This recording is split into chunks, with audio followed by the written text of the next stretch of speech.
Hi!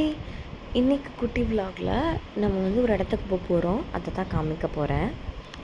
நான் already சொன்ன மாதிரி என்னைக்கெல்லாம் வெளியில் போகிறோமோ அந்த ஆப்பர்ச்சுனிட்டிலாம் கப்புன்னு கிராப் பண்ணி என்னென்ன வேணுமோ அதெல்லாம் வாங்கிக்கணும்னு சொல்லிட்டு நான் ரெகுலராக போகிற ஃப்ரூட் ஷாப் இது அப்படின்னு காமிச்சு 1 வீக் ஆச்சு அந்த ஷார்ட்ஸில். ஸோ அதே ஃப்ரூட் ஷாப் போய் என்னென்ன ஃப்ரூட்ஸ் எல்லாம் எனக்கு திரும்பி வேணுமோ அதெல்லாம் வாங்கி நான் ரீஸ்டாக் பண்ணிக்கிட்டேன். அவகோடோ நல்லா கருப்பாகவே கிடச்சிது.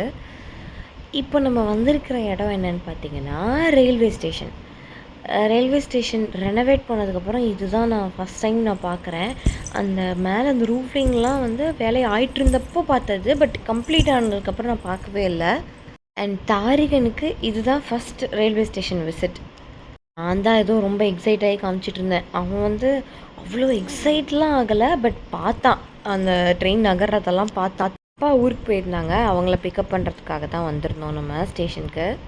எனக்கு ஸ்டேஷனுக்கு வந்ததுமே நிறைய மெமரிஸ் வந்தது. அதில் ஒன்று நான் ஃபஸ்ட் டைம் தனியாக ட்ரெயினில் போனது அப்படின்னு பார்த்தீங்கன்னா, மேரேஜ் ஆகி ஹஸ்பண்ட் வெள்ளூரில் இருந்தப்போ அவரை பார்க்குறதுக்காக நான் ட்ரெயினில் கிளம்பி போனேன்.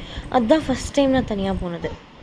இந்த வீடியோ நீங்கள் பார்த்துட்டு நீங்கள் ஃபஸ்ட் டைம் சோலோவாக ட்ரெயின் ஜேர்னி எப்போது எந்த ஏஜில் போனீங்க, எங்கே போனீங்க அப்படிங்கிறத மறக்காமல் கமெண்ட் பண்ணுங்கள்.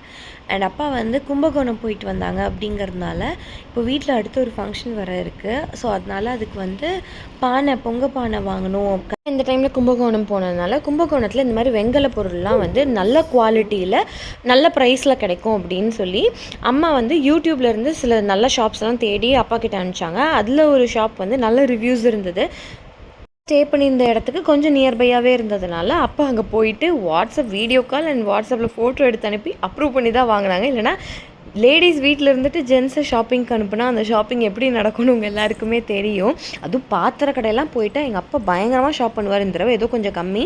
அண்டு கஸ்டமர்ஸ் கிட்ட என்ன வேணும் எப்படி வேணும்னு எல்லாம் கேட்டு எடுத்து கொடுத்தாங்க அப்படின்னு சொல்லி அப்பா சொன்னாங்க.